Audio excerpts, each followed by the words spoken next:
120 seconds.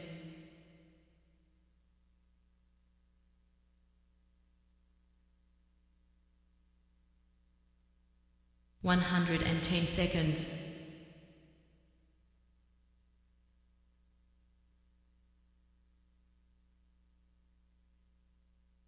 100 seconds.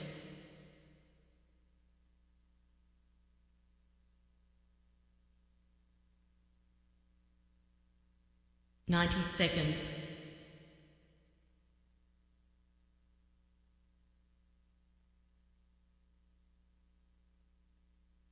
80 seconds.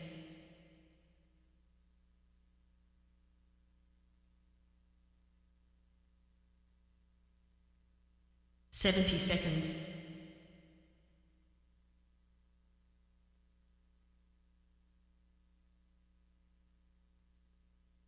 60 seconds.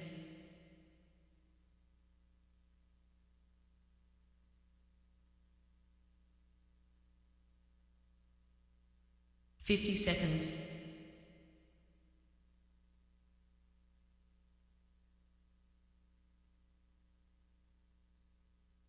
40 seconds.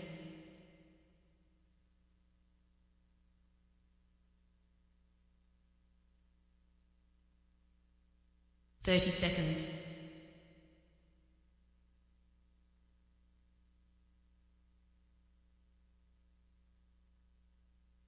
20 seconds.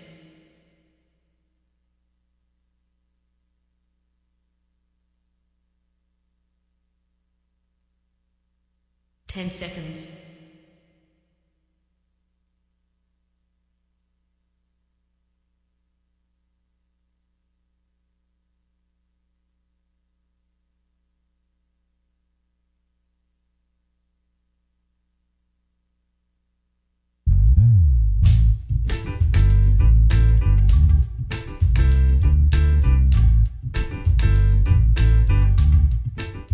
'My name's J.C. McCauley. I'm Nyesha McCauley, and you're watching AccessTV.org.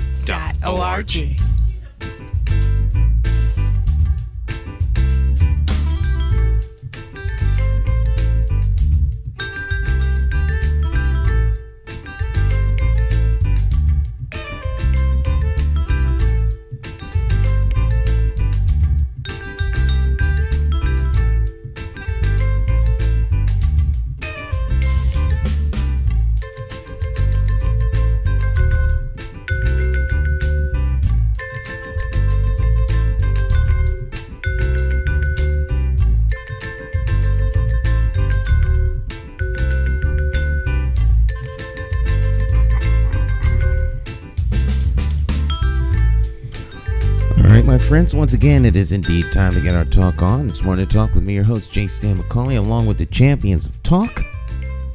This morning, talk champion in the house, none other than the one and only Jonathan Small. Morning, Jonathan. How you doing? Doing fine, and you, Stan? I'm doing very, very well. How was your weekend? Weekend was nice. I mean, it could have been a little bit more warmer, but it was nice overall. You know, trying to enjoy the day off yesterday, but just wasn't feeling as warm as I was hoping it would be. And pretty much still enjoyed the day overall, and then just trying to lay back, get a little adjusted to the time change. You know, 1 hour ahead. It's not a big deal, but you know. Yeah, you lose a whole hour of sleep. Well, they recommend go to bed. Well, I don't think that's true, because you could always sleep. It's not like you really lose an hour of sleep. I think it's an adjustment if you are getting up the next morning and you just are prepared to get up at a certain time, and then all of a sudden that 1 hour comes by a little bit quicker. But you know, I kind of go by the clock though. As long as the clock changes, I keep an eye on the clock. Yeah. You know, one clock in the house, the kitchen stove hasn't been set. So, but you know, your cell phone, your television, it gives you the accurate time. So every now and then you might. I haven't changed the time in my SUV neither. I don't even know how to do that part. So I'm gonna take that. You just factor in the change. All right. Yeah, I live by the clock. clock is very Yeah, important. the clock is very important. If I'm in this office, I watch the clock. I should get you a clock. What type of clock? You mean just a regular clock? Yeah, no, a clock in here. I should put the clock over there so you could see the clock too. Yeah, because the old setup used to have the clock. Remember the time used to go down? Oh yeah, on the teleprompter. But you just mean like a regular clock. Well, a clock Yeah. so that you could see what time it is relative for the show, for the count. Yeah. The show count. Because I can see the clock. I'm always watching the clock. In fact, if the clock is slow, I'm jacked up big time. When that battery runs low, and I think it's like an accurate time, bad news. Well, isn't that clock a little bit fast? It is fast. It is fast. It's exactly 5 minutes fast. On purpose? On purpose. Oh, okay. On purpose. It's fast on purpose. Yeah. Yeah. I'm kind of a perfectionist. I like everything to be set at the right time. Exactly the right time. I don't like fast. When the clock is a little too fast or a little too slow, I don't really care for that, to be honest. I like to get it set at the right time. Even 2 minutes can bother me a little bit every now and then. Okay. Well, 5 minutes fast. I give you a little secret. That when I have clients, they watch the clock too, because they want to see how much time they have left. Yeah. So this way, when it gets down to the end, I say, "Don't worry, we have a few minutes." Good strategy. Yeah, that way they relax. It always gives you the appearance that you're taking extra time. Yeah. Well, for that reason, I don't mind the clock being a little fast. You have that little extra cushion in between and everything. So, but time is the currency you can't get back. Once it's gone forever. You can rob the bank, but you can't rob the bank of time. yeah, and time doesn't stop neither. No. It's constantly moving. It's always moving. Right. Although sometimes when you're doing something you don't enjoy doing, it's like the time is going by forever. And then when you enjoy what you're doing, the time is going by fast. So Yeah. I don't know if that's just psychologically or just whatever the case may be. I don't know. They say that when you're doing something you don't like, you're always looking at the time. So it just kind of goes on. It just drags and drags and drags. But when you're doing something that you enjoy, Right. you get so caught up in it, next thing you know, it's over. But time moves at the same speed always. Always, yeah. It just feels like it's probably going Yeah. by slower or longer or faster in some circumstances and everything. Yeah, everybody gets a certain amount of sand in their hourglass, and it's just pouring out. So I always tell people, be careful how you spend your time and mine. Right. Time is precious. Time is precious. Yeah. All right. Well, speaking of precious and time, it is Monday. That means, of course, that we have an expert joining us via Zoom, the new way you travel and do everything. And every Monday, we have an expert joining us from somewhere around the country or around the world. Every once in a while, right here from home. But they're always experts in the subject matter. I always encourage you all to take notes. You can learn something. And Jonathan finds guests like no one else. So, Mr. Jonathan Small, you have the floor, my friend. Well, this morning on Morning Talk Live with J. Stan McCauley Talk Show, we have an internationally, nationally known drug expert. He has played a role in many different areas of drug law enforcement throughout the world and throughout the country as well. He has a good insight. He's connected with major international, national policy makers. So the guest this morning on Morning Talk Live with J. Stan McCauley Talk Show is a non-resident fellow in drug policies and Mexico studies at the James Baker Institute for Public Policy at Rice University in Houston, Texas, no other than Gary J. Hale. Good morning, Gary. How are you doing? Morning. I'm doing great. Good to be here this morning. It's our pleasure to have you here, Gary. Could you kind of let people know a little bit about yourself and background before we get into our topics of discussion? Sure. So I'm retired from DEA, the Drug Enforcement Administration. I had a 31-year career with them and a total of 37 years with the federal government. I also did 6 years in the Army intelligence, specifically at the tail end of Vietnam. So during my, after the military, I became a police officer in my hometown, which is Laredo, Texas. Laredo is on the border with Mexico. On the Mexican side, you've got Nuevo Laredo, Tamaulipas, Mexico, and on the U.S. side, Laredo, Texas. So I was a police officer there between the military and DEA. I got recruited by DEA in 1979 and did a 31-year career during which I had 10 different assignments. I worked in overseas assignments, big cities, small cities, intelligence centers, joint duty, which means we get assigned to other agencies. And I'll just name them up real quick. It was New Orleans, El Paso, Boston, Bolivia in South America, DC, Colombia in South America, back to DC, Mexico City in Mexico, then back to DC, and then in Houston. And in Houston, I retired as the regional chief of intelligence. So during that career, during those years and all those assignments, I worked in a number of different positions. I worked tactical operations, which are kicking doors down kind of stuff, law enforcement tactical operations, operational, which are the long-term investigations, strategic, which looks at regional issues, and then policy, which works with Congress and other entities at the highest levels of government to determine which direction we're going as a government with regards to drug law enforcement. So I had a very rich career. I really, truly enjoyed it. My specialty in DEA, you've got 3 specialties. You've got the law enforcement agent, which is the special agent. You have the diversion investigator, which are the people that investigate doctors, hospitals, pharmacies, and chemical manufacturers. And then you've got the intelligence division, and that's where I work.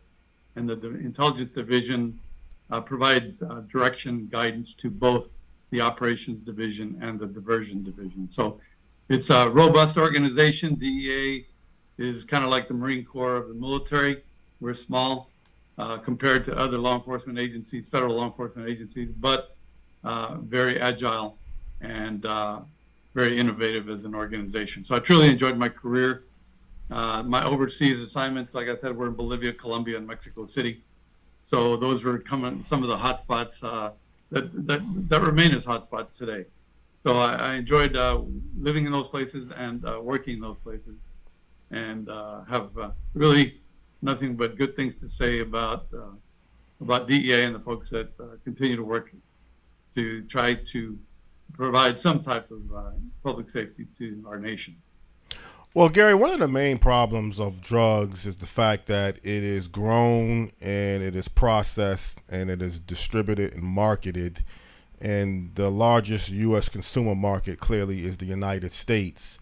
But when you have, let's say, cocaine, which Colombia, I believe Peru, Bolivia are your 3 major countries that basically grow cocaine. And then somehow it has to get channeled through, I believe, Mexico, if I'm correct or not. But Mexico definitely plays a tremendous role in the strategy of getting drugs into the United States. Is it as simple as just to arrest your way out of this problem towards trying to win the war on drugs, or what is some of the other strategies that needs to be looked into beyond just making arrests towards the drug problem? It's a complicated issue. You've got two sides of that coin. It's called the supply and demand. Supply are the countries and operators in those countries that either cultivate and produce the drug, and then the demand side is on the user side.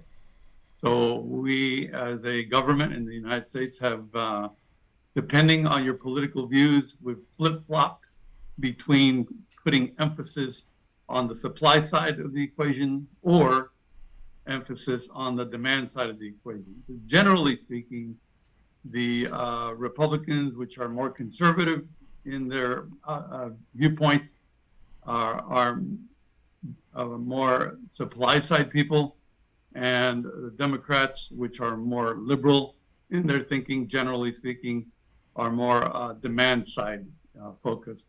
So anytime that we have a change of government at the White House and you bring in opposing or different views from your predecessor, then those policies change. And we tend to flip-flop in those policies depending on the political view of the party in office. And that's a big problem that we can talk about a little more as we go along. And that problem is a lack of continuity of operations. But to go back to what you were saying about cocaine, yes, cocaine is generally cultivated. It's a plant, comes from the coca plant, not to be confused with coca as in terms of chocolate. This is coca cocaine, and it's a leaf. And the reason that you correctly pointed out that it's cultivated in Peru, Bolivia, and Colombia, mostly. There's a little bit in Ecuador, but not hardly at all. And the reason it's cultivated in those countries is because those countries are along the spine of the Andean ridge, and the plant thrives between 6,000 and 10,000 feet. It does very, very well for whatever reason at that altitude. So that's why it is cultivated. It's grown in those regions, and then from there, because the Colombians over the years, Colombian traffickers over the years have perfected the production of actual cocaine crystal, because you have to take the alkaloid, you have to take the active ingredient out of the leaf, and there's 3 steps. It's called paste, and then base. Base is what people commonly know as crack, and then after base, it's hydrochloride. Hydrochloride is the finished powder product. And the Colombians have excelled at that processing methodology. So at this point in the evolution, most of the cocaine, once it's put into base form, then it gets smuggled, flown, floated, or driven, or whichever way, but mostly flown. It's called the air bridge, where small single engine aviation aircraft fly the cocaine base into Colombia, into large laboratories, and then it's converted to hydrochloride. So that's just making it. From there, it has to go to market. You also correctly pointed out that most of the market worldwide is in the United States. Some of it goes to Asia and some of it goes to Europe, but comparatively speaking, smaller amount than what comes to the United States. So how does it get to the United States? You have the transit zone. And the transit zone is anywhere from Colombia all the way to the U.S.-Mexico border. Central America plays a big part. Mexico plays a huge part. And eventually the drug gets smuggled across the U.S.-Mexico border into the United States market. And then it's sold or distributed on the streets. And that's where the demand side of the equation then comes into play, because you've got a huge consumer population throughout the country that keeps the product in demand. So that's kind of like a whirlwind tour of the beginning to the end. Mm-hmm. But we'll be happy to zoom in on any of those aspects.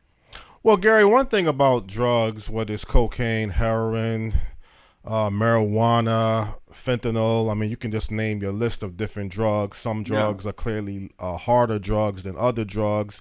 They have a different terminology. They have a different effect factor. There's a different cost product. Some drugs can be sold very cheap. Some drugs like cocaine is usually more expensive. Heroin clearly is a cheaper drug. It has different effects. But is the U.S. particularly so far gone with the demand and the need for drugs that if you stop drugs from ever entering the United States, what type of effect would it have on the human capital side? And also, what type of effect would it have on the economic side? Is the United States and our country so dependent on the illegal drug trade that is part of the U.S. economy? That's an interesting question with regard to the economy. I would venture to say that the money, and it's probably in the billions, I don't know, I don't have the exact number, the money that is spent on illegal drugs for whatever let's just call it for recreational use because it's not for medical use. So whatever money is spent on illegal recreational use is disposable income. This is money that people are spending, like going out to a bar or going out to a restaurant. Those are not essentials in terms of expenditure. It's disposable income. So would it affect the United States economy if all drugs were to stop coming into the United States? Probably not, because it's disposable income. So that money would then be spent on something else, maybe recreation, maybe music, entertainment, travel. There's a number of things that people spend their disposable income on, and I think it would just, if that were to go away in terms of expenditure, it would be rechanneled into other aspects. And you may see an increase in the tourism industry, an increase in the entertainment industry, an increase in the food and beverage industry in terms of an uptick in spending if drugs were to go away. So I just don't think it would have a negative effect. The disappearance of drugs from our society, illegal drugs, I don't think it would have a negative effect on our economy. Well, wouldn't that be the starting point of really rebuilding our country, though, if you end the current drug war, if you find a way, and I know different people have different beliefs towards regulating drugs, making it legalized, medicalized, and decriminalized, but let's say, for instance, you was ever to put the drugs, the illegal drugs, under the government control of regulations, like basically alcohol. Some drugs clearly you would have to get medicalized supervision. Yeah. Marijuana can be outright legalized. You have 18 states, I believe, in the United States that has already gone towards legalizing marijuana. Wouldn't that automatically kill the black market side and dry up all of the crimes and violence and social unrest that the drug prohibition laws currently contribute towards? Well, yes and no, but it's a hard question, and the reason is that one size does not fit all. And cocaine is different from heroin, and heroin is different from marijuana, and marijuana is different from fentanyl in terms of the dangers, and that's why you have the Controlled Substances Act, which is the law that restricts and enforces, restricts the presence, the manufacture, the distribution of illegal drugs is regulated by the Controlled Substances Act, and it's enforced by that act as well. Because some drugs are much more dangerous than others, like fentanyl, they're put on different schedules, and those schedules indicate the relative danger. There's been a lot of debate as to whether marijuana belongs on Schedule 1. Schedule 1 is the most restrictive, where there is no accepted medical use for a particular drug, and that it has dangers to the public and so forth. But those arguments have been chipped away throughout the decades, and yes, marijuana is starting to be accepted more as a soft drug than the hard drug that was originally characterized at. And there is movement in Congress to try to remove it from Schedule 1, to make it more permissive and let people enjoy marijuana if that's what they want to do as a recreational activity.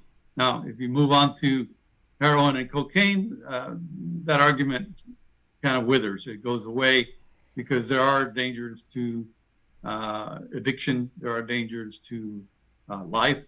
People, not so much with cocaine, but with heroin, in an overdose. Cocaine, eventually you can overdose and die from it, but not as quickly as you could with heroin or fentanyl.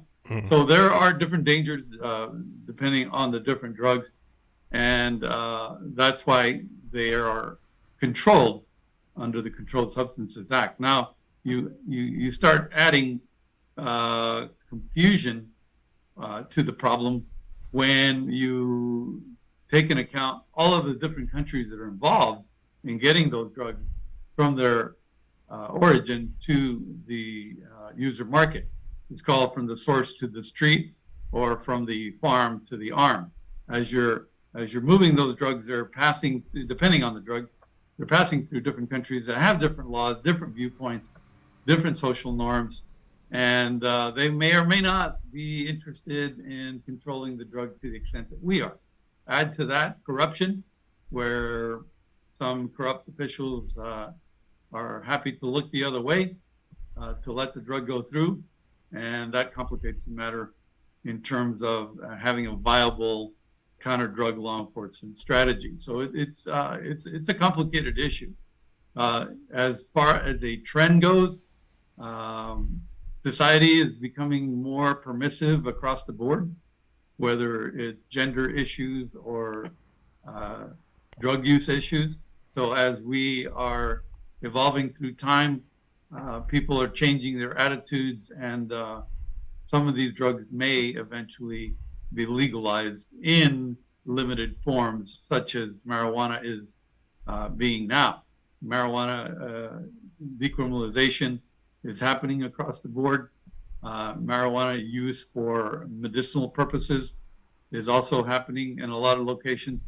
And you can see that trend, and it really started in terms of a change in government trend with the Obama administration, where they essentially told their Department of Justice, don't bother, just leave the states alone, and let the states to determine their own end game when it comes to marijuana. So you see a lot of movement. There's several countries, Uruguay and in Colombia and Mexico, that are legalizing a little bit faster in terms of personal use. So you see a big movement across the board. Eventually, there's a number of treaties that are in play where a number of countries have signed on, huge number of countries have signed on in agreement that these drugs are dangerous, that these drugs need to be controlled, that there has to be law enforcement activities to limit the distribution of these drugs and so forth. But all of those treaties will eventually have to be amended and changed as we evolve and become more permissive with drug use of certain kinds of drugs. Well, Gary, even though you mentioned that it's complicated because all countries throughout the world play a different role towards how they feel towards legalizing drugs and regulating drugs, but wouldn't if the United States be the first country to outright control and regulate all drugs, seeing that it's the largest consumer of drugs, it has a high reputation of setting the bar towards what other countries look at and want to emulate throughout the world? Wouldn't that carry a lot of influence towards other countries that's undecided or against changing the drug policies if the United States was the first country to outright step up and legalize, medicalize, and decriminalize all drugs and put them under the law? Yes, that's true. A lot of the world looks to the United States for leadership in a lot of areas with regards to either national defense issues or social issues like drug use is. No question that everybody around the world looks to the United States and watches to see what we do, and then either in turn mimic what we do or develop their own policies that are very similar in nature. So no question that we have a very important role as a leader in the world, and we need to be making some very well thought out policies. And this is where where sometimes we don't do a good job because of the flip-flopping that I was telling you about among political parties. So one political party may control or put a lot of effort into the supply side, let's say Republicans, and they could be in office for 8 years, and then comes a Democratic administration, and they put the opposite. They take away the effort on the supply side and put more of an effort on the demand side. Working with drug addicts, working with safe zones for drug use, working with decriminalization, and all of these different things.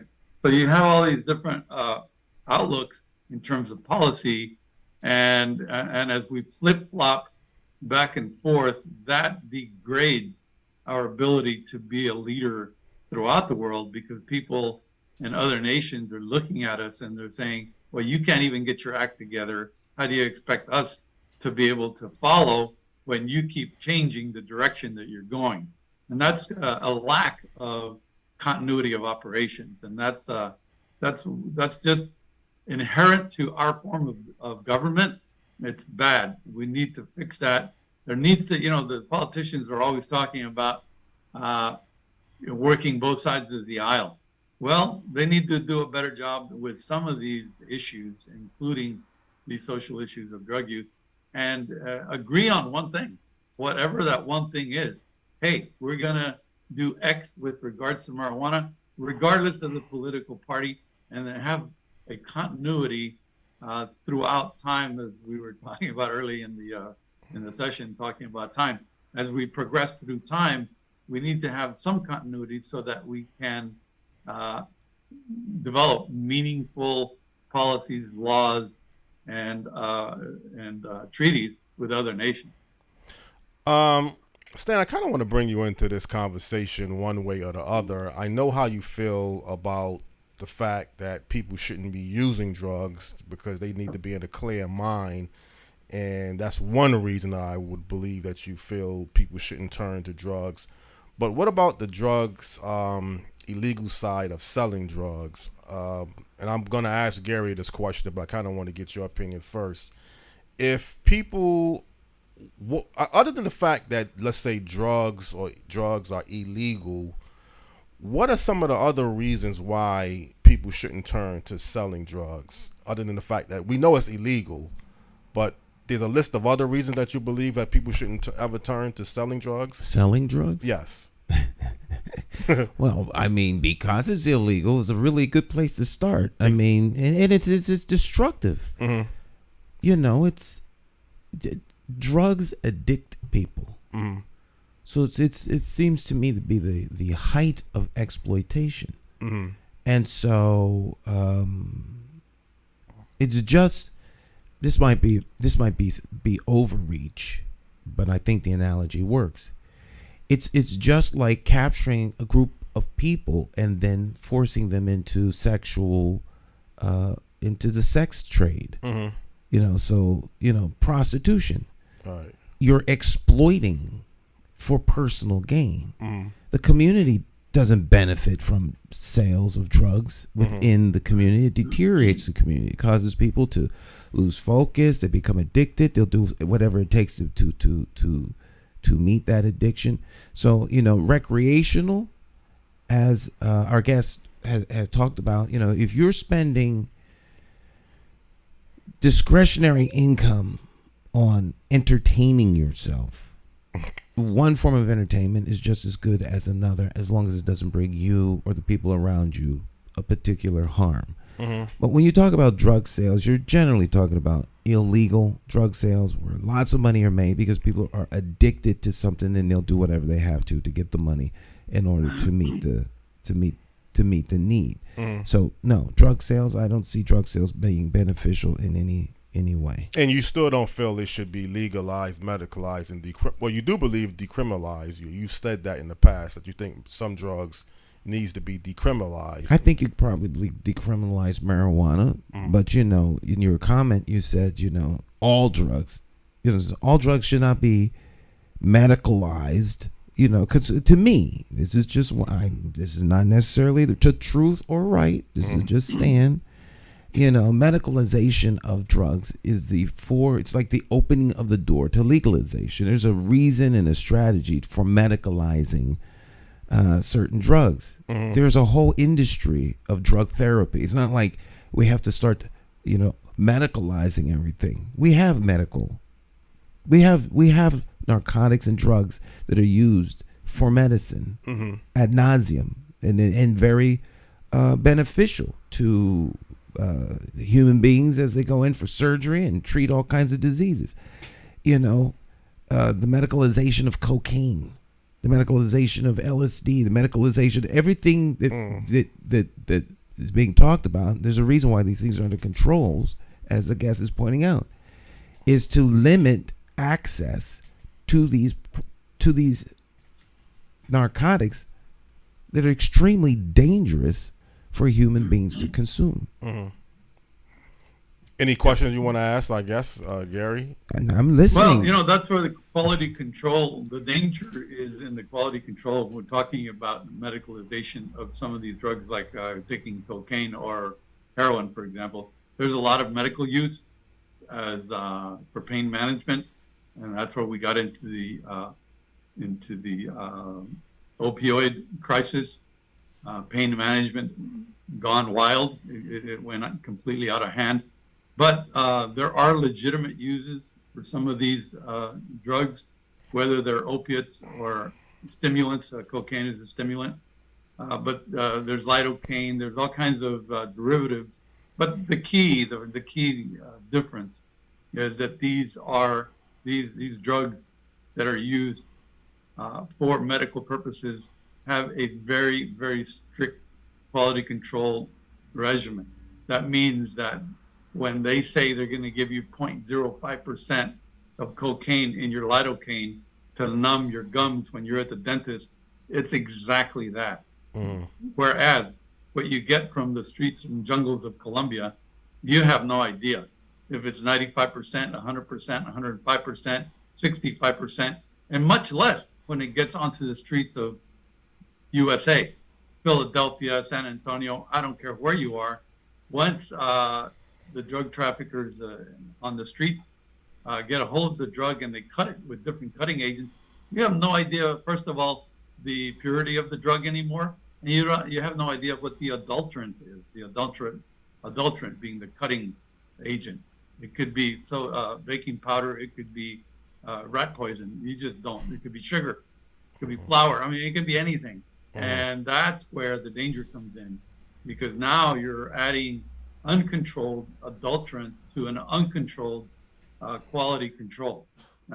Now, has this been perfected to some extent so that death is diminished from illegal drug use? Yes, the Colombians have done a fantastic job with quality control. But flip that over to fentanyl. Fentanyl is produced in Mexico. It's not a drug that is cultivated like cocaine. It's not a plant that's converted, whereas an alkaloid is extracted and then converted into a drug. Fentanyl is manufactured, which means it's a number of chemicals that are combined to make the drug. Unfortunately, and that's happening in Mexico almost primarily, despite the fact that the president of Mexico said a couple of days ago that there was no fentanyl being produced in Mexico. That's an interesting statement by the president of Mexico when his own army has seized tons of fentanyl at different fentanyl laboratories. But as they're making this fentanyl, you don't know. You've got two areas, two places in that supply chain where things can go bad.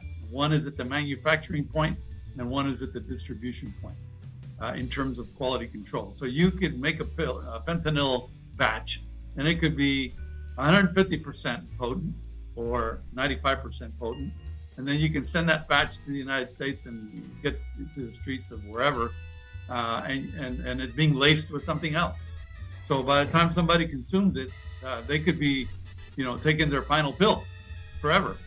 They could die from the adulterant, or they could die from the adulterant being something else that's placed on top of the fentanyl, or the actual lack of quality control of that drug.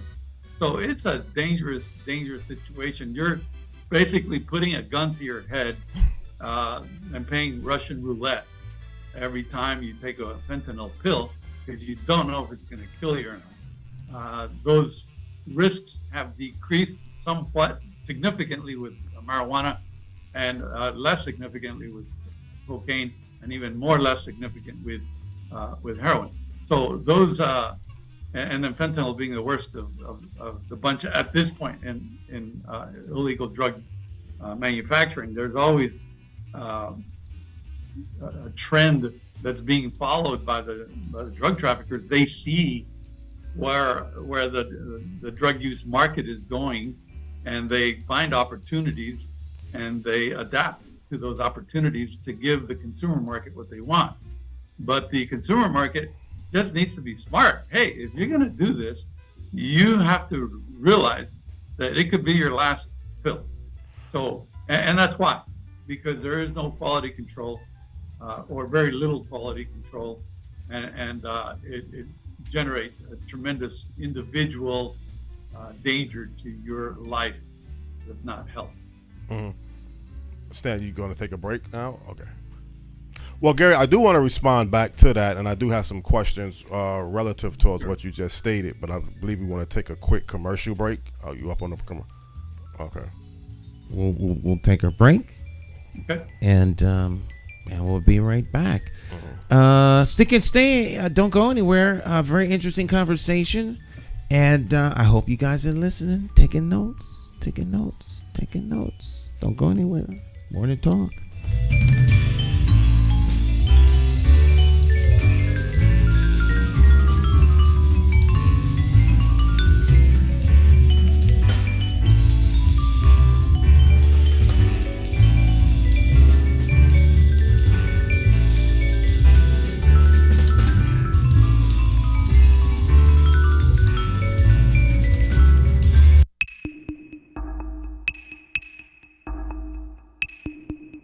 Every bad political decision is made by a politician elected to office.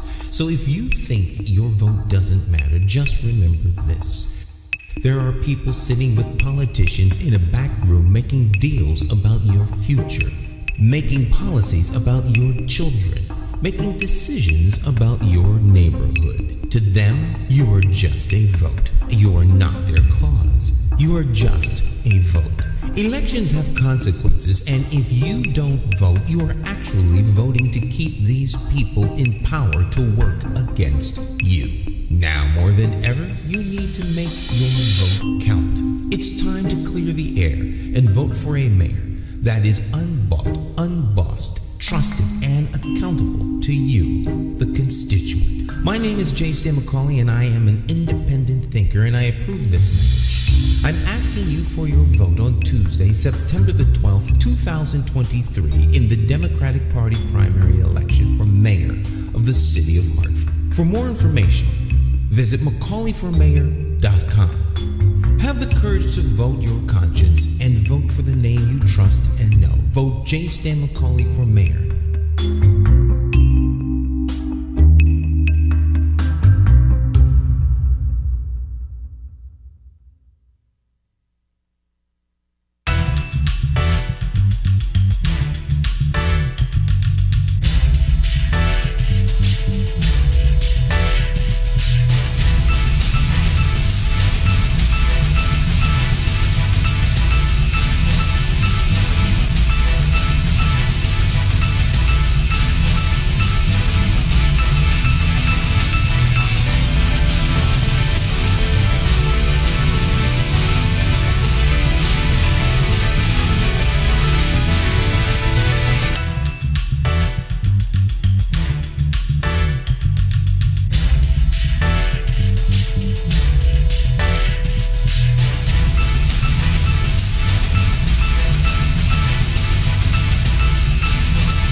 My name's J.C. McCauley. I'm Nyesha McCauley, and you're watching AccessTV.org. Okay, my friends, welcome back. It's Morning Talk. Jonathan Small in the house. It's Monday, live. Okay. Back here with fellow, I guess non-resident fellow in drug policies and Mexico studies for the James Baker Institute for Public Policies, no other than Gary J. Hale. Let's continue back with our conversation. One thing about when you mentioned Mexico and the role that they're playing with the cartels, and you mentioned that they are heavily involved in the drug fentanyl. Also, you left out the part, maybe not intentionally, you left out the fact that China is contributing towards, let's say, the chemicals that is required to make fentanyl, and then it's being processed or produced in Mexico. So I don't believe Mexico is acting alone when you're talking about fentanyl. And then you look at the reasons why it was stated that there is a decrease in revenue towards the fact that marijuana has now become legalized in about 18 states in the United States. So now you're trying to make up for some lost revenue, and clearly fentanyl is a new drug. Another part about when you mentioned the fact that people who are taking these drugs, they don't know exactly what they're taking. Wouldn't, if you have these drugs medicalized under the law differently than having it sold black market, when a person decides to take something, whether it's heroin, marijuana, or even, believe it or not, I hate to say it, fentanyl, but let's just say for the sake they are supervised, you know exactly what's being put into this type of drug, wouldn't that reduce the overall overdose and death rates towards the person, because the fact that you know exactly now, if they're medicalized under a supervision by a doctor, exactly what is in the drugs that you are taking? Those are good points. I'll start with China. So fentanyl is, or let me put it this way, China is not the only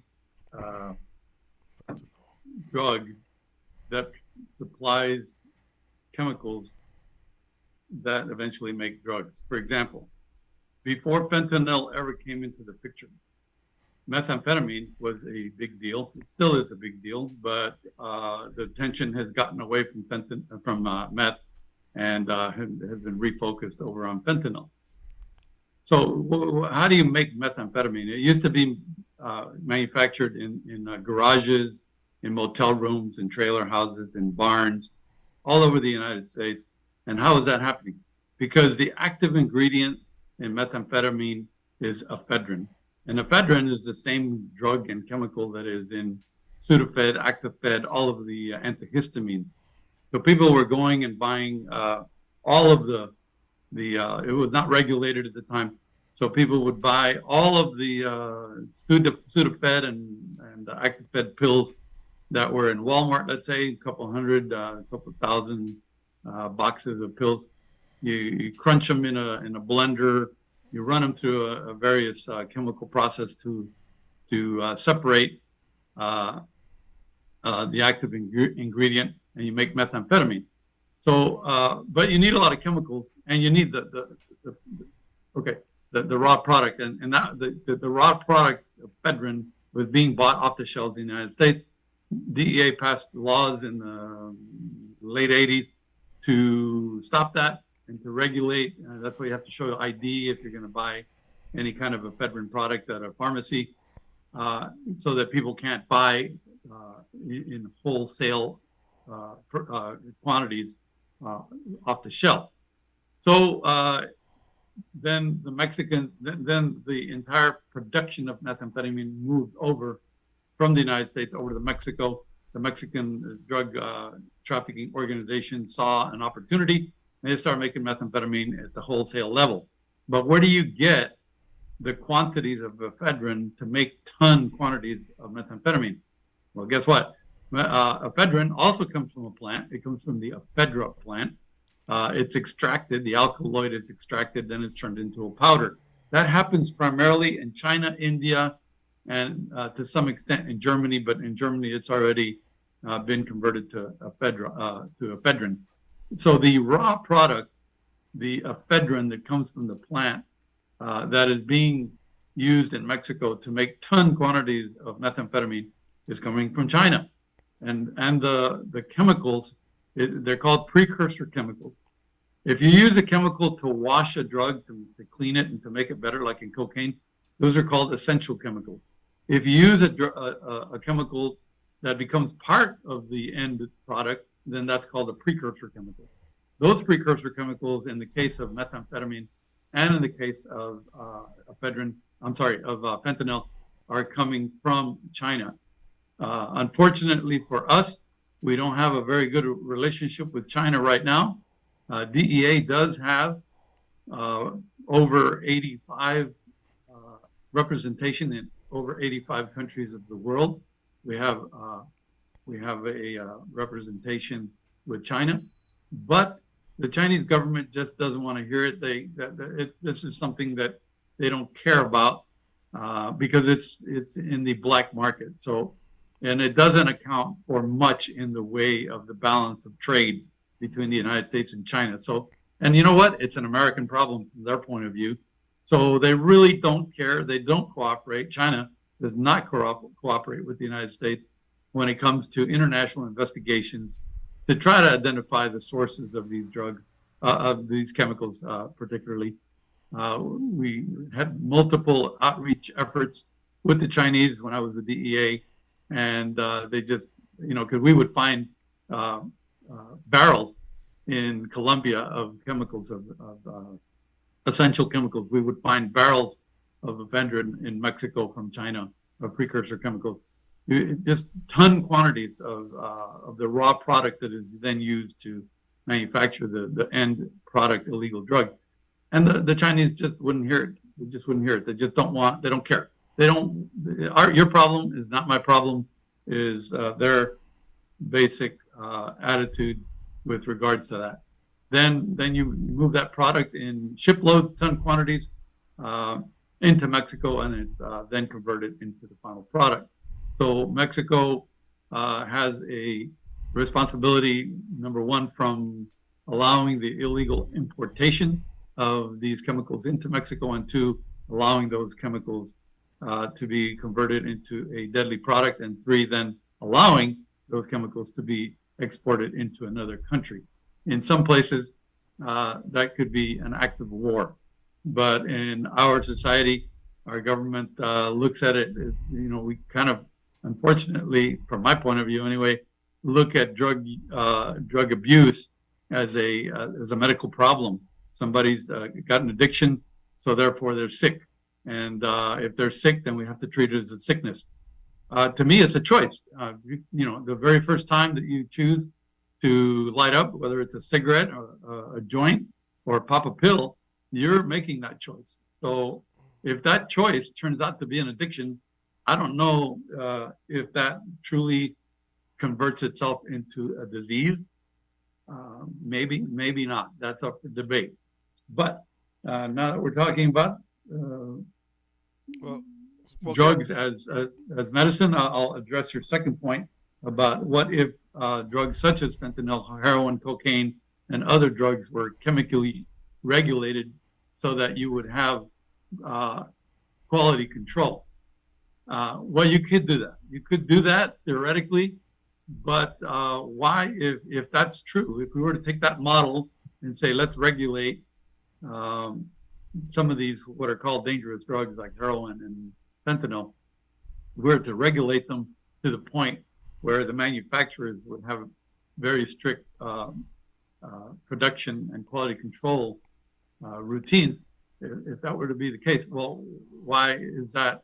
Why is cocaine right now not being allowed into the market? And the reason is, what I believe, is that no matter what you do, no matter what kind of control, what kind of quality control, what kind of sales distribution controls, like at Walmart, making you show your ID if you're going to buy ephedrine, no matter what you do, if somebody wants to abuse it and if somebody wants more and then more and then more, it's like alcohol. When you start drinking alcohol, one drink and you get you get the alcohol effect.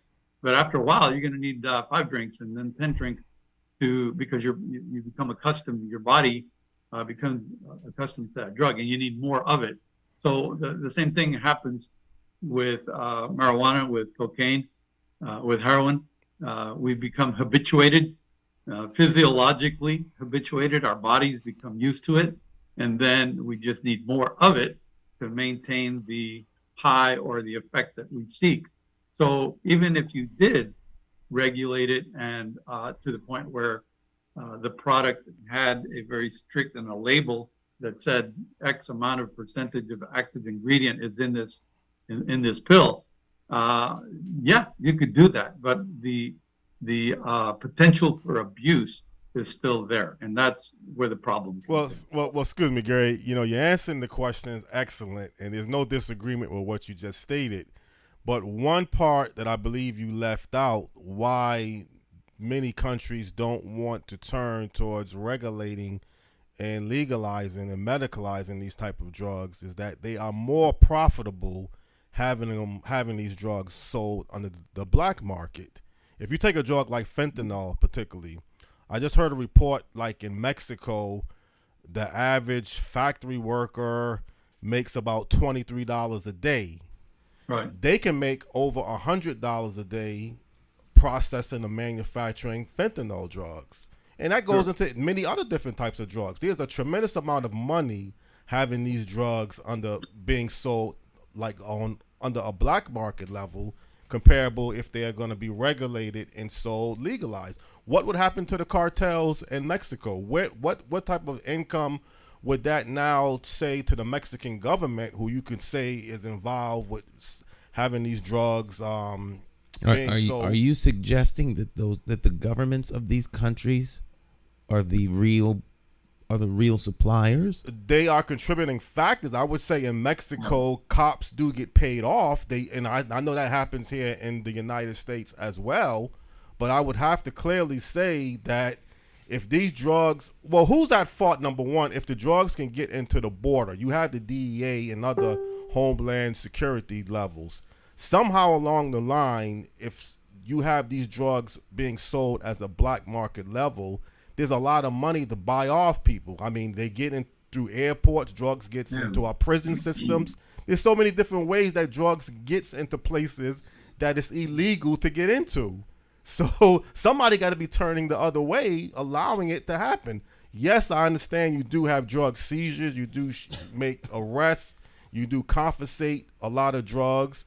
But at the same time, as much drugs as you can confiscate and stop and making arrests, there's still a ton of drugs entering the United States through ships, through planes. So somebody has to be getting paid off. Or I mean, to some degree. I'm not saying everybody's getting paid off, but what do you think about that theory, Gary? Well, it's partially true. It's hard to put your finger on it until you get an informant that says that this particular law enforcement officer is corrupt and letting the drugs through, but it happens. Border Patrol agents, DEA agents, FBI agents, anybody, state police officers. It's a tremendous draw to make easy money by looking the other way or letting a car go through. So insofar as the border, it's mind-boggling because you have about a 2,300 mile long border from California to Texas, bordering Mexico. Yet everything comes through, and you have to also look at it from the historical perspective. Smuggling out of Mexico into the United States has been going on since the days of the Civil War. Mm-hmm.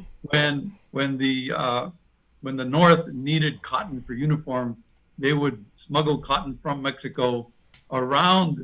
They would take it to the Gulf Coast of Texas and then take it around up to New England as contraband around the Confederate States.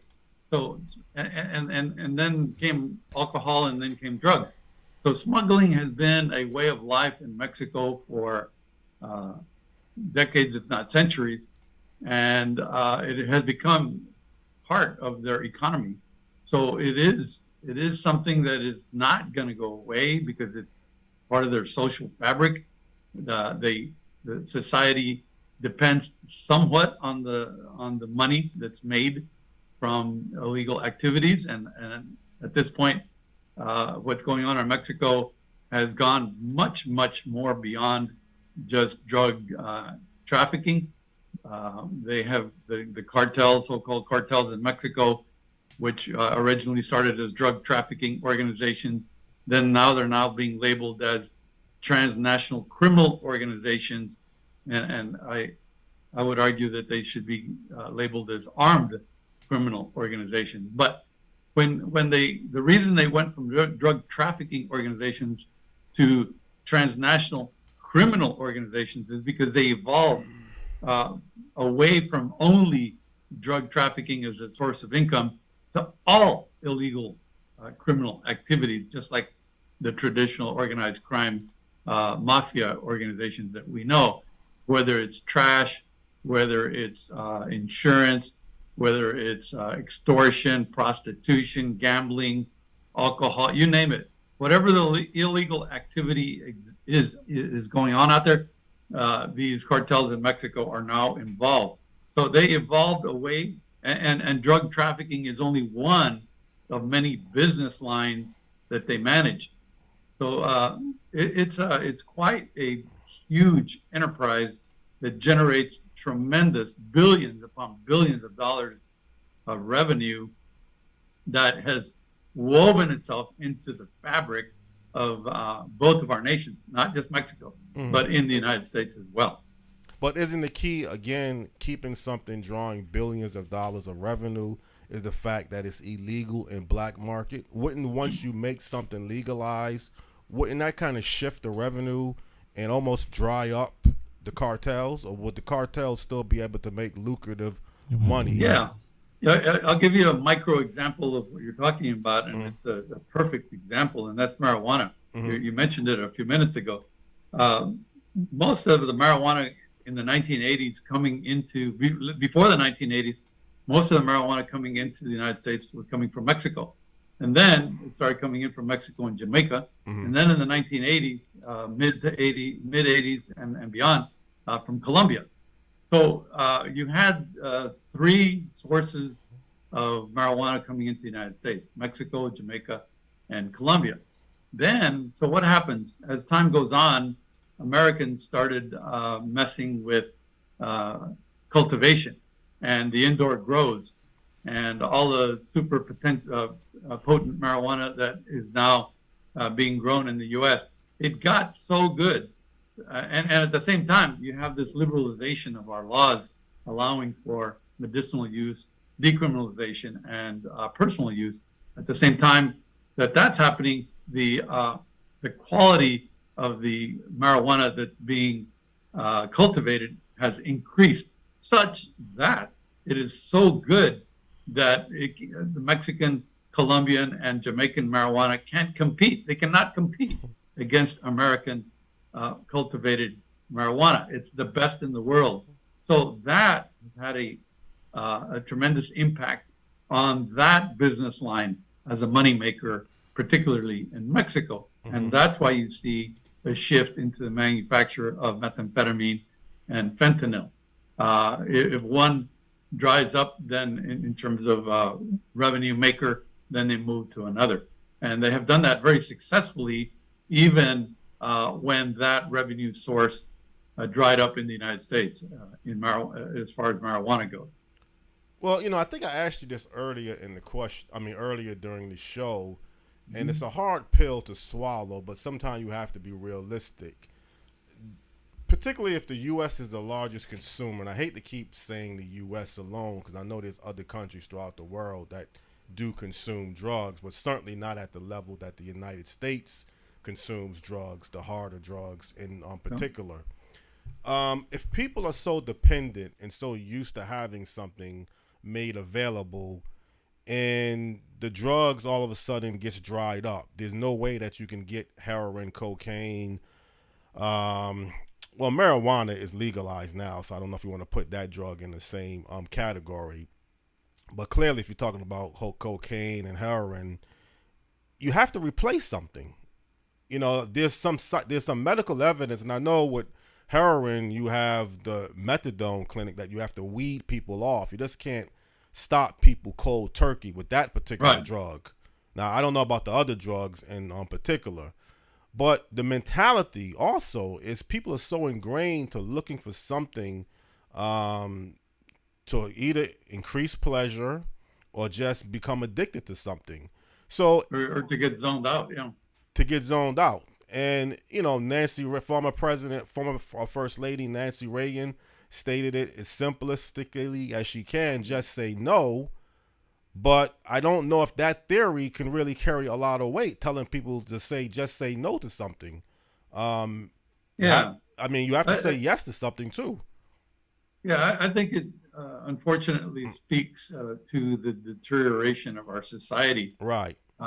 We're letting our society be degraded more and more. The president of Mexico said this a couple of days ago. He was angry because there was a congressman here in Texas that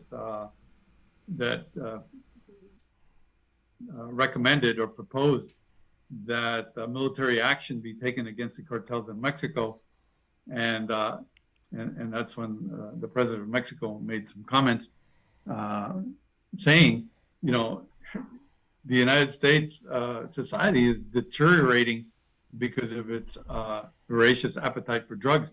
And to some extent, it's true. He's correct. Our society is changing, and it's becoming more liberal. Liberal to the point where everything goes. Liberal to the point where when I was a young man in the 60s, we had the top three winners of anything, whether it was a race or any kind of competition, 1, 2, 3. And that's it. Those are the people who got the medals and the trophies. Now, everybody gets a trophy. You show up, you get a trophy for participating. Well, that diminishes the value of that prize that you work so hard to get. And those kinds of attitudes where we're trying to be all-inclusive, all permissive, and just letting people do what they want. I mean, I'm for freedom. That's one definition of freedom, but you can't have freedom to the point where you allow people to just do what they want with no controls, whether it's driving 90 miles an hour down the road, which has potential for killing people, or popping a pill, which has a potential for killing yourself. So yes, I do believe that it is a degradation of our society that is fueling, to some extent, probably exponentially, fueling additional recreational drug use in the U.S. And that then it becomes a snowball effect because then you need more of it. And if this particular product dries up, then we're looking for something else, and that fuels the emergence of something else. Just like fentanyl came behind methamphetamine, and that was a smart move on the part of the Mexican drug manufacturers. Well, Gary, this was an excellent presentation on your part, and you are expert, and it clearly came across on this morning's show. And I definitely appreciate you being available. I mean, we're just about out of time for this particular segment, so I'm going to look into most likely a part 2 segment, because I don't think a lot of information and a lot of good facts was clearly presented this morning, but I'm pretty sure there's some other information and there's some other sides that also I would like to address in the very near future. That'd be great. So that'd be great. I'm definitely looking forward, and I know you're one of the best now by interviewing you. So you have your facts and information in order, and I definitely appreciate that. Yes, sir. If there's any last words that you would like to leave the audience before we end this segment, feel free to do so. No, but I take it you guys are in Hartford, right? Yes. Yes. Yeah. Well, I did a tour in the Boston office, and all of the New England states were under the Boston division: Connecticut, New Hampshire, Vermont, Maine, Massachusetts. And I got to travel. I lived up in Nashua, New Hampshire, and then I commuted in on the train from Lowell into Boston. And I got to travel all over New England. Great people, wonderful part of the country. I envy you for living there, and I thank you so much for giving me the opportunity to share some of my thoughts with you. I'd love to come back anytime. So kudos to you and to your program. Good job of outreach to the public to get some of these unknown facts out into the hearts and minds of our fellow Americans. Definitely, you're well appreciative, Gary, to have you on this particular morning, and I will definitely look into a part 2 segment and keep you definitely at the top of the list, because you really stood out this morning with your presentation, and I look forward to working with you towards another interview in the very near future as well. Fantastic. I look forward to it. Okay, thank you very much. All right, thank you very much. Godspeed to you, and continue the good work, and look forward to continuing the conversation. Thank you, sir. Bye-bye. Bye-bye now. All right, excellent. Thank you, Stan. He was an excellent presentation. Excellent Excellent presentation. And it seemed like you had agreed with pretty much everything that he was stating. I think y'all had some views. 100%. You don't think we should ever move into the fact of regulating and legalizing these type of drugs? No. It's like assisted suicide. I mean, there's some things, clearly, personal choice is always available. But there are some things that the government should not sanction. Because once the government sanctions it, it sends a clear signal to everybody. And you're talking about how the United States sets a model for the world. It says, oh, it's okay. It's not okay. Now, if you choose to do it, there's nothing anyone can really do about that per se. But just to take the limitations off. I use the guardrail. You're driving on a winding mountainside road, and there's guardrails there to kind of help guide you along the way. If you take the guardrails off the road, a whole lot of people are going to get killed. They're going to die. Right. So there needs to be limitations for the greater good of the whole. And what you're having now is like super duper minorities, like the 1% setting the rule for the other 99, and it's madness. This is how societies collapse. But the only thing about it is people will say we're losing the drug war currently the way it exists today. More people are turning to drugs, using drugs. That's a problem within the United States and within our society. When people turn to these things, there are ways to gain control, but it's going to take some serious intentionality and leadership. And I don't know that we have that at some of the highest levels of policy setting individuals. Like, generally that is left to government. It's not only government, because government is ultimately a reflection of the people. So, all right, well, we'll finish that conversation when we come back. All right, stick and stay, don't go anywhere. It's Morning Talk. Little Jay Hogart in the background. We'll be right back.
Is evil the pedophile school administrator or taxation without representation? Is it the gatekeeping community leaders who sell out the very people they were elected to fight for?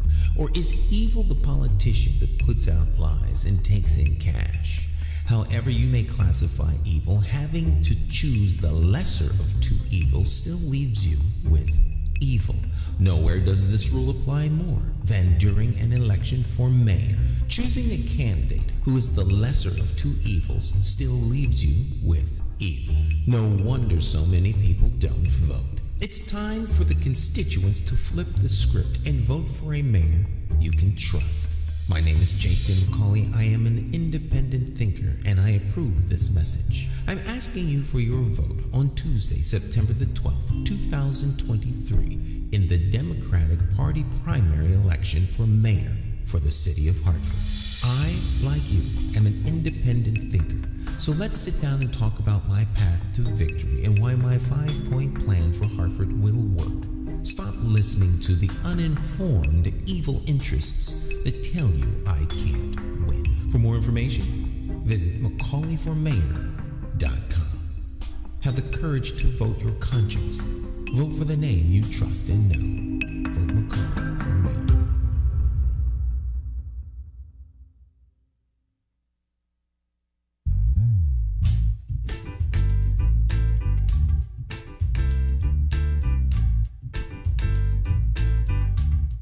Hi, My name's Jason McCauley. I'm Nyesha McCauley, and Well, you're watching AccessTV.org.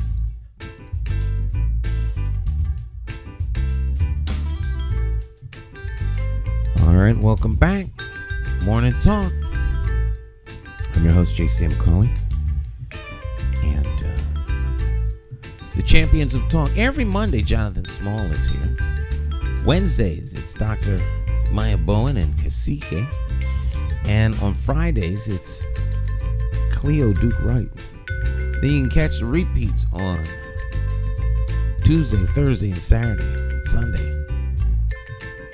We have lots of fun doing this. That was great conversation. I thought it was. Yeah, and I don't think we ever had. I mean, we had some professor in the past talking about the research or talking about the medical issues of drugs, but here's somebody that worked on the law enforcement side. I mean, he had a different component in the area that he worked on.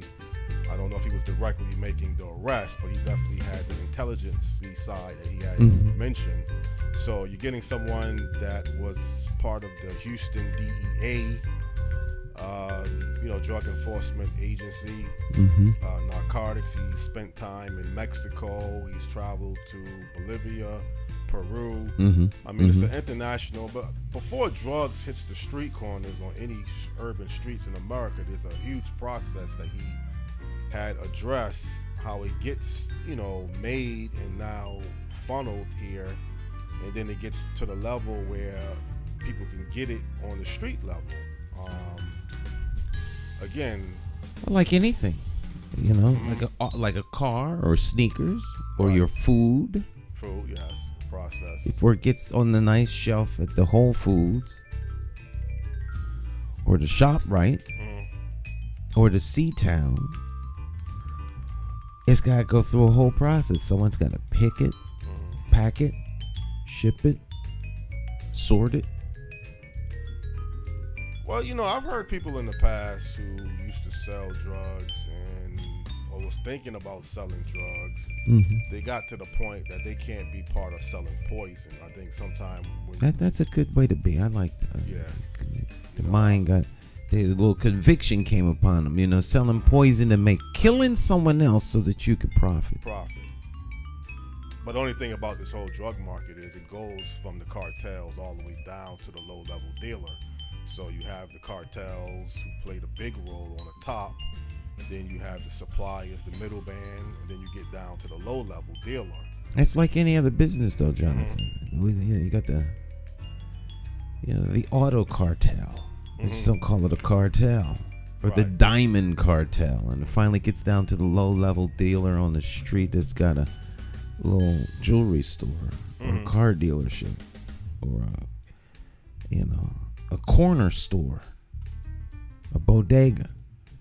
Mm. It's just that they're criminals. Right.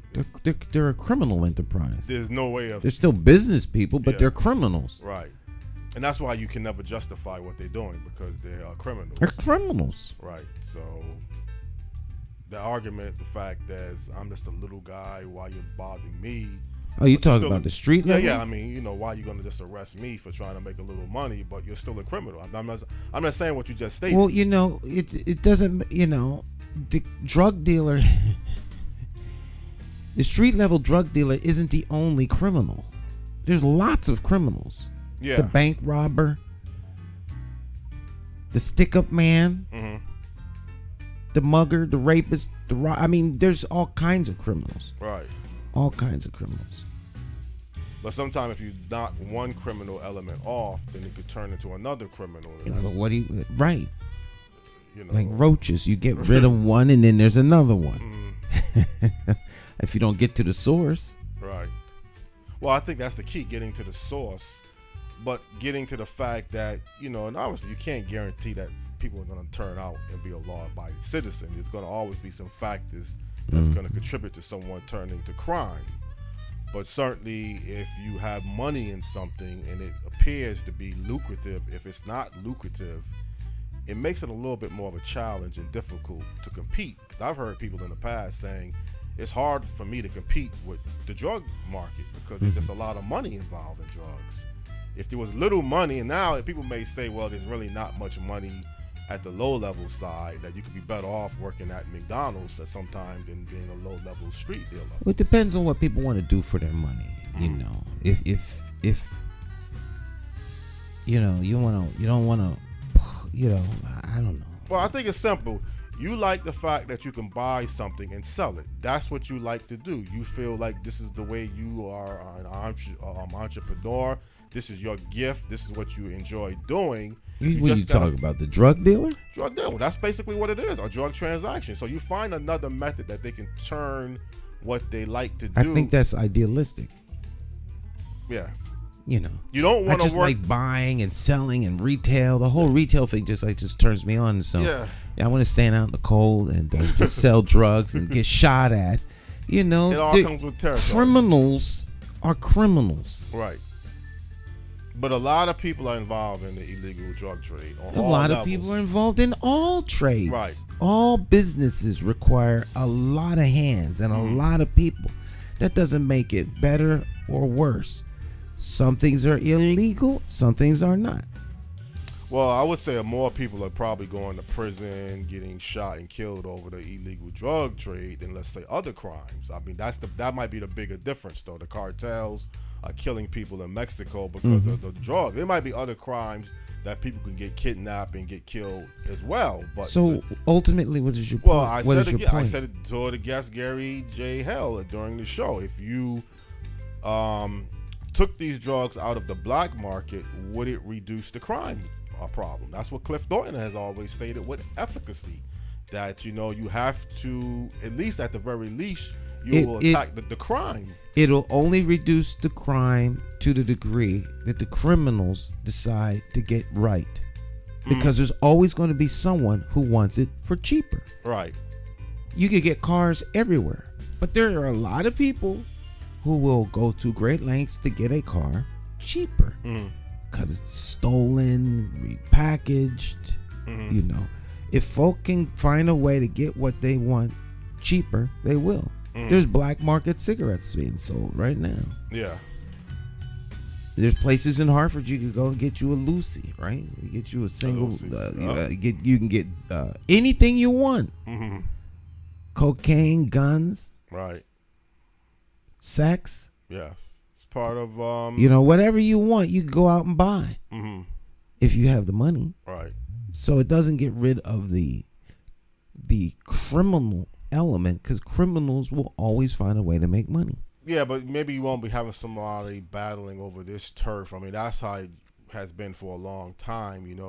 Marijuana now, you can purchase marijuana legalized. So I don't have to go to the street level dealer to take a risk anymore to buy marijuana if I choose. So. They'll cut the price.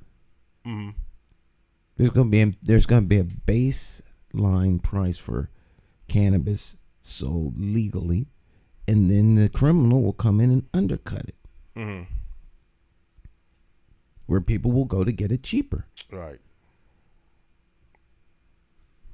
Well, again, I'm not saying I'm in favor of. I am in favor of changing the drug laws, and believe it or not, I got to be perfectly upfront. I don't think it's working. We're arresting a lot of people. We're putting a lot of people in jail. Drug addiction is still a tremendous problem.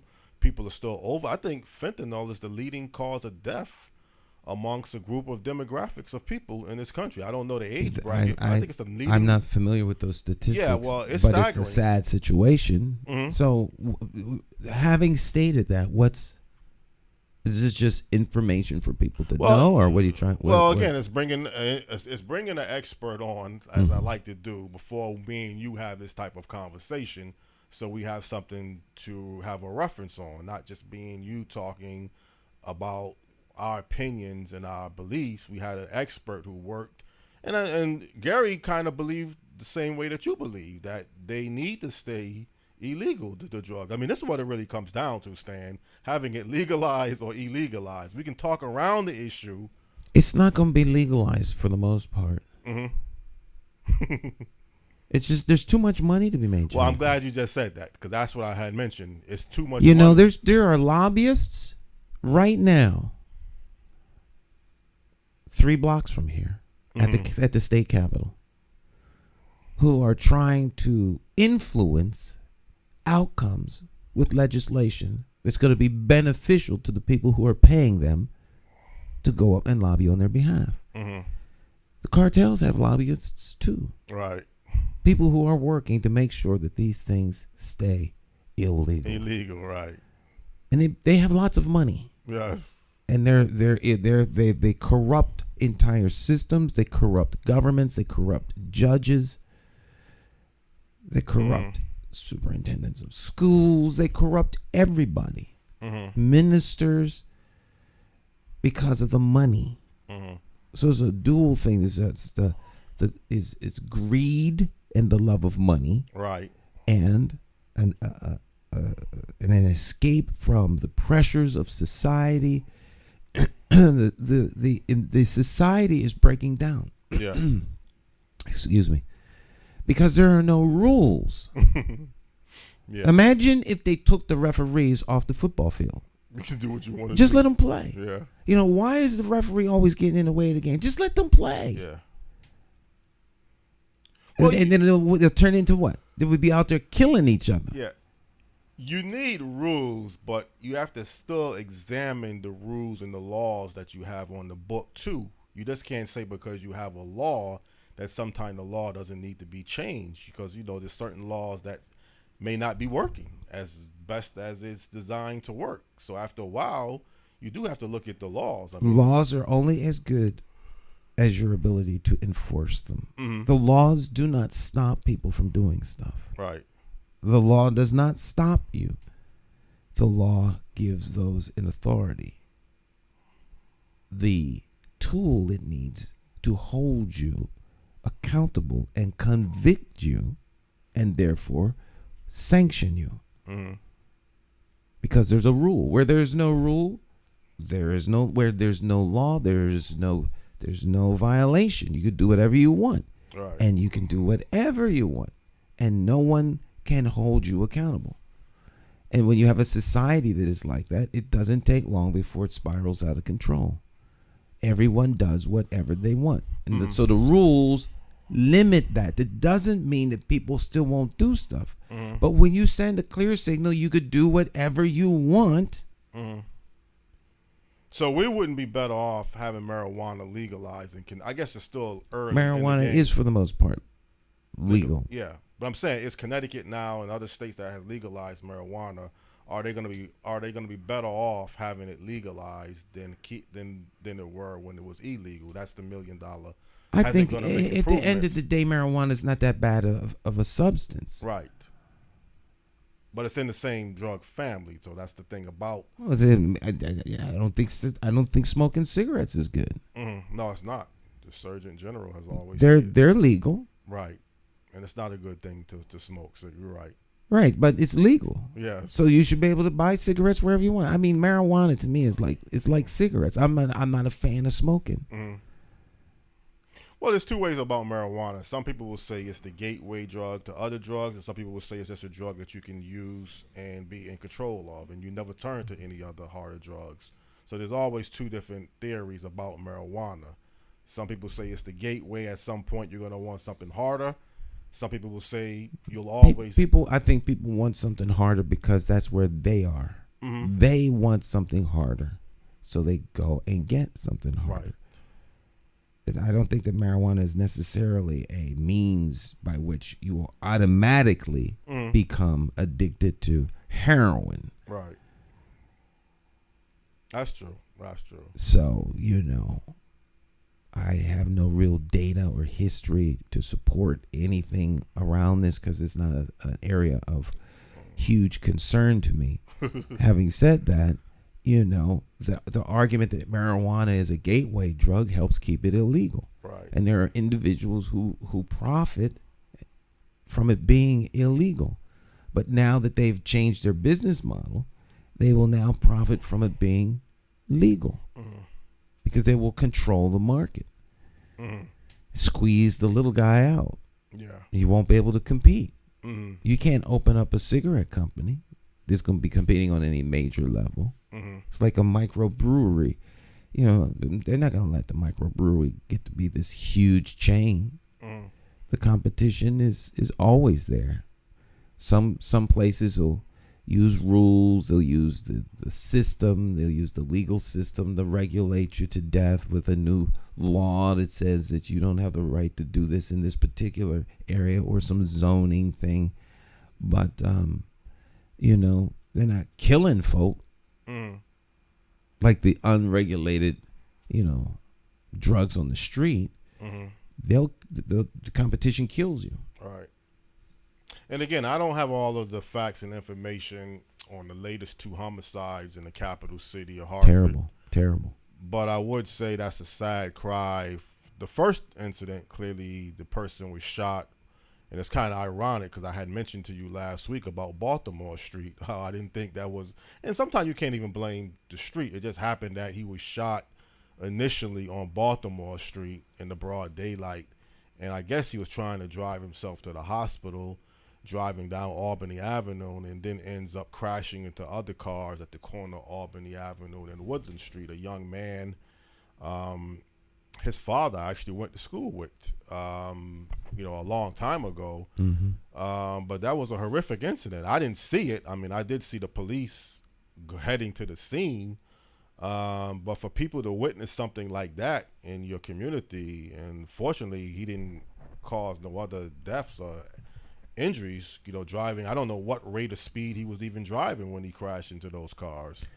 And then another, just last night or yesterday mornings, some man from Bloomfield ends up shot and killed on Albany Avenue. And it seemed like crime was very low in Hartford for the beginning of the year. It's only March. Yeah, but it was only 3 up until that point. That's now one 2 a month. in 1 week. Yeah, 1 a month. Right, it's not even got hot yet. Right. But you and I have been having this conversation for 20 years, Jonathan. Yeah, but you're running for mayor again now, so it's going to be part of your agenda to focus on public safety to some degree. I have a public safety plan, have had a public safety plan. It remains the same.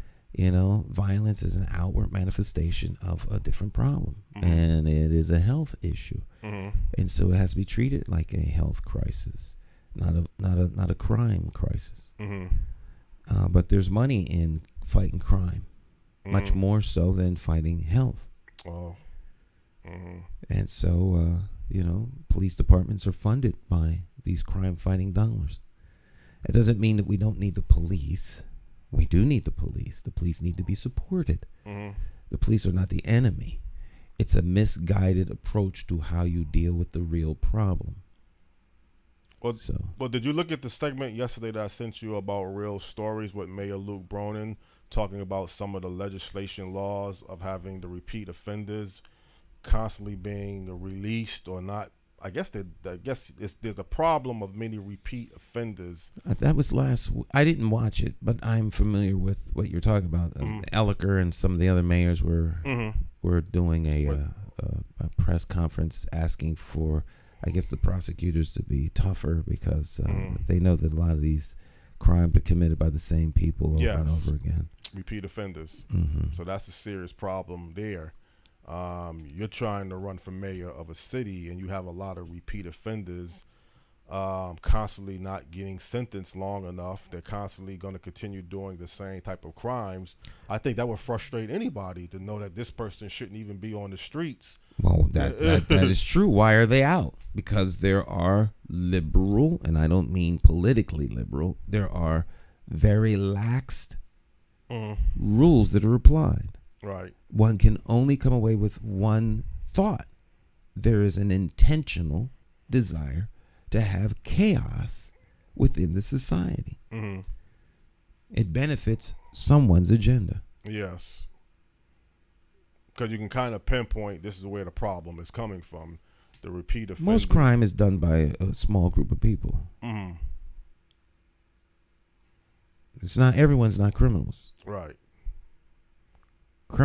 Being a criminal is a very hard work. I know you said about a drug dealer is a hard job, so a criminal too. Any crime. Anytime you're a criminal is that's a hard job, being a criminal, because there are no rules to regulate whatever business you're in, and you could suffer great harm if you get caught. See, I kind of think it's a hard life. I don't know if there's a difference between a hard job and a hard life. But let's just say for the sake, it is the same thing. Being a criminal, you can kind of set how you want to commit your crime. You can think, I want to crime this way, and when I'm ready to commit the crime, I can know I'm going to do it at my own pace.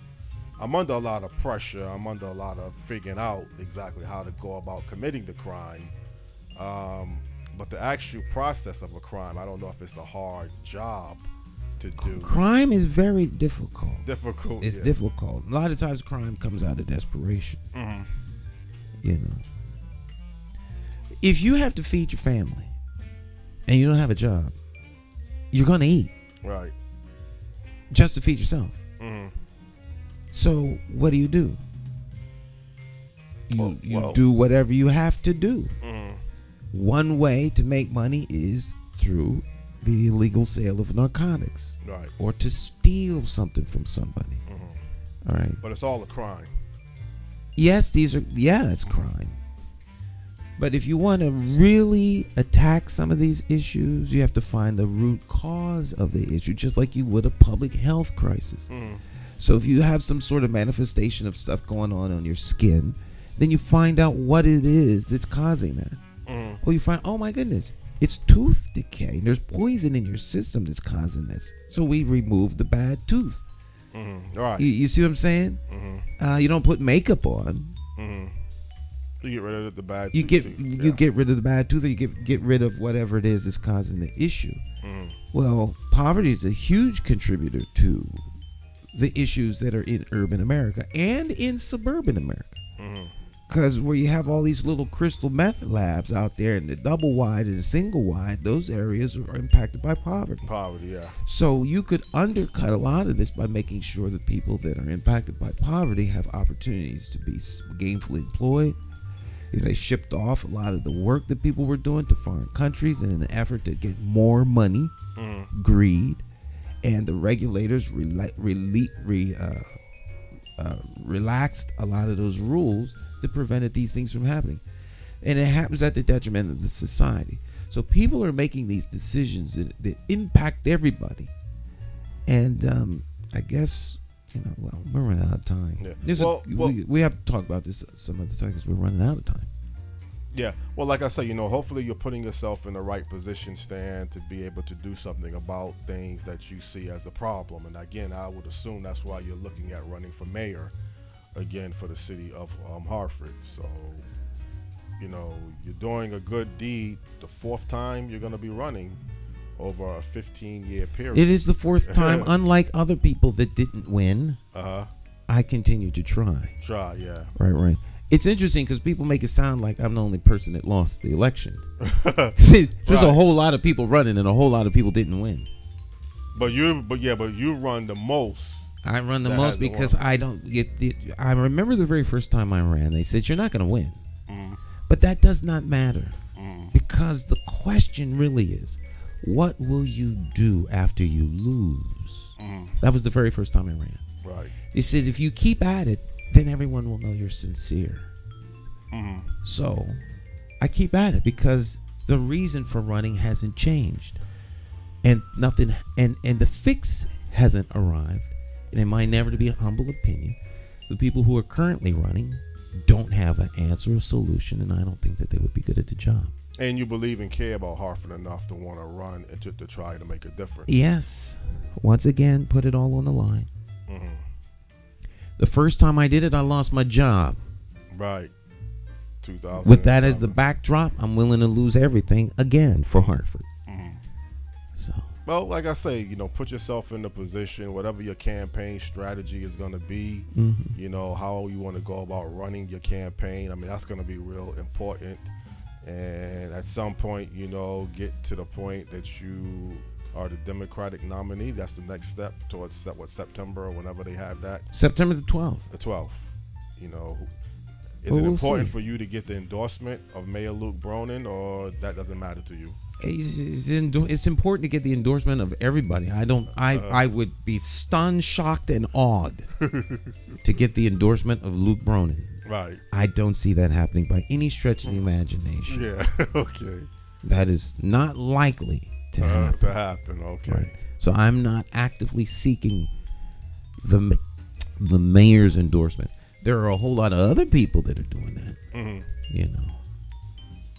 Well, again, I mean, he stated yesterday on Real Stories he hasn't officially endorsed any candidate, but I would assume at some point he will endorse. He may or he may not. He may not. Okay. A lot of people stand down. Okay. We'll see. Well, again, I mean, I wish you the best of luck again, but in knowing your campaign strategy and your platform, what are you advocating? I mean, it's still early, so obviously I don't expect you to put everything out. Everything is out. McCauleyformayor.com. Okay. I know exactly what I want to do. Okay. I know exactly what my policies are. I know exactly what the plan is because I've been listening to Hartford for the last 35 years. Their needs haven't changed. Right. So any candidate that needs to listen to what Hartford has to say hasn't been listening. I've listened. And then again, you can state why you are the best candidate to become mayor of Hartford, because that's going to be real important to say. What I makes can you say that, Jonathan. Yes. Yeah. What makes you the best candidate, and what makes you stand out better than the other candidates? That's important. I mean, obviously your sincerity, your beliefs, what you've done, you have a track record that clearly you can say, this is why I'm the best candidate to become mayor of Hartford. People now got to decide. That's up to the people. The people to vote for you. Yeah. Right, but let's see how things turn out over the next couple of weeks. We'll see. That's all we can do is wait and see. September the 12th, we'll know. Yeah. Mm-hmm. Democratic, okay. Well, again, I'm all set for next week. I have a guest lined up, so there's no pressure going into next week's. And, if you're doing a show this Wednesday, I'll definitely keep an eye. Yeah, Wednesday we'll be here. We're going to have a special guest tune in on Wednesday, Christopher Dukes. Oh, okay. We'll be here. He'll be here on Wednesday. He's been on in the past, I believe, Christopher. Yeah, but this time we're going to get a little bit more into the situation that has, that has affected his life in such a negative way. It's terrible. Oh, okay. Terrible. I'm not even to be aware. accused of something that you didn't do. Oh, okay. Is a harsh burden to bear. Mm-hmm. It's a harsh burden. So he's going to be here on Wednesday. We'll talk a little bit with him. Well, you had an excellent guest last week. I gave y'all props for that guy. Mr. Royster. Mr. Royster, yeah, former basketball player. Yeah. Uh-huh. One of the Doc Hurley boys. Yes. And I guess he was a top basketball player. Yeah. In college, at least. And he seemed like he knows the history of Hartford basketball. He knows the history of Hartford. Hartford's a small town. Everybody knows the history of Hartford if you're from Hartford. But y'all was talking heavily about basketball. Then y'all got into other subjects matters too. Hey, it was a great guest. A great guest. Yeah, we have great guests on the program because we got great co-hosts. And the co-hosts are the ones that usually bring our guests. He knows Luis Delgado. Yes. This basketball. Yeah. They know each other. Okay. Well, we'll stand again. I mean, let's see how things turn out. You know, if you're going to have a press conference or you're going to have any big. Well, you already made your announcement that you're running. We're running. We're running. We're up and running. We're up and running. Doesn't take us long. Yeah. 7 days. You got to get some media coverage, though. You got to get on Real Stories at some point. We will. We won't need to get on Real Stories now. Not now. I'm not a media hog. Okay. Well, definitely, I think that's important. Although I think that's highly debatable since I sit on television all the time. No, let's get you on as we get down the road, as we get down the road, I'll be on those programs because it'll matter. It doesn't matter to be on those programs right now. Not that I'm saying those programs are insignificant. It's always great to have a conversation with some of my colleagues. However, having said that, those conversations are not going to be impactful because the election is so far off. Right. So as we get down to the nitty gritty, everybody that's running will be on those programs. So I don't need to. I don't need to have a grand announcement. We've been there, done that, and I can tell you they don't resonate to anything.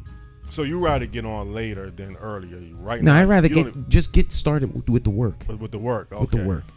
People aren't interested in necessarily what your plan is. They're interested in the deliverable. Are you going to do a thing? I shouldn't say they're not interested in your plan. They're not interested in hearing that you're working on something. They want to see what you're going to deliver. And so. Do you have any major big plans? Well, you say you have everything outlined, but you have anything that you're working on that's quite not on your website? Everything's on the website. Okay. No, but I mean, is there anything that you are trying to implement that's not technically? I can't implement anything. If I understand your question, we're doing what we do. In terms of implementing policy, you have to be elected to do that. Yes. I can point to my website and show you things that are currently being done that weren't being done when we started out. So things on the website have been implemented. Okay. My 5-point plan has not changed. It's the same. It just doesn't have, the architects of the plan implementing it. Yeah. Well, again, I mean, people know that you're running. That's the main thing. You know how you'll go about your campaign strategy, where you're gonna be door knocking or whatever. Oh, we'll be door knocking. And you made an interesting point. Everyone knows I'm running. And I had no big grand opening, no grand announcement, no. Right. Yeah, everyone knows I'm running. Was that by design that you didn't want no big press conference or anything? Yes, that was by design. That was intentional. Okay. Yeah. All right. Well, again, if you ever need some assistance with media, well, again, you say you're going to get on media shows and cover, so yes. We'll handle it. I have a whole different mindset. Before we were teaching, but I was highly insulted by somebody a couple days back, about 2 weeks ago, and so you know how I am. Once I actually set my mind to do something, it gets done. Well, not to get too personal, but was you really thinking about running for mayor months ago, or this came all of a sudden? This came all of a sudden. Okay. Out of the blue. Very disappointed with the cast of potential candidates. Extremely disappointed. And a conversation with several people, and decided to run. So that was kind of like the final straw, that you was just dissatisfied with the current candidates that's running, and you couldn't take it any longer, so you had to do something. Yeah. Okay. The same energy that got me running the first time has me running again, because I hear the plight of the people, I see the plight of the people, and folks just aren't being listened to. And Hartford Incorporated will always do well. That's why I told Mayor Bronin. Hartford Incorporated will always do well. The problem is the people of Hartford not doing well. And so the city's being colonized. It's being colonized. It's like you landed on the moon and there happen to be people there, but they're in the way. So you get rid of them and you build your mega cities and you just move on. But you're not there to help the people. You're there to help the enterprise. Well, that's what I was saying, or that's how I feel about certain downtown. I know all of these apartment complexes they're building downtown, and it looks pretty. Obviously, you look at the newest buildings; it looks real developed and built. And will even look prettier from off in a distance, looking in at the magic city that you used to live in. Yeah, but it's not. Again, you've always stated that you feel like you can develop a city to also help and develop the people. Absolutely. But the way it's shaping out, these $2,000 plus a month apartments are not designed for the people that live in the city, right? Mostly, and they're not going to get much benefits out of it. They'll have something nice to look at, but I think you need more in life than just looking at a nice building from the outside. But again, if it's working for somebody, then I can't fault. Well, there's nothing wrong with having $3,000 a month apartments downtown, but you can't do it at the expense of everyone else that needs help. So you subsidize an apartment building with $92 million. You can redo this building, and now you're gonna have people move in it, and you say that's that's a subsidy. If the money's coming from the state, that's subsidized. Subsidized, right? It's just not low income; it's high income subsidizing of housing. However, we're running out of time. Okay. Like I say, out man, of time. Congratulations again. I wish you the best of luck, and anything that you need me to contribute towards helping at some point, if I can do it, I'm willing to work with you. All right, Jonathan. Well, I want to get your picture on a stand with Stan. It's the stand with Stan. I don't know. How you okay. Want to All right. doing that, if that's, all right, brother. But again, like I say, let's wait until Wednesday. I'll keep an eye on that show and look forward to possibly having a good show. I think it's a good show next week, but we have to wait and see. All right. Okay. All right. We're out of time, my friends. We'll see you next time. Y'all have a great rest of your day. Bye-bye. Okay.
are Puerto Rican, Mexican, Peruvian, Indian, Bosnian, Italian, Irish, Jamaican, African American, European, straight, gay, Nigerian, transgender, Christian, Jewish, Muslim, short, tall, skinny, rich, poor, happy, sad. Some of us hold PhDs, others a GED.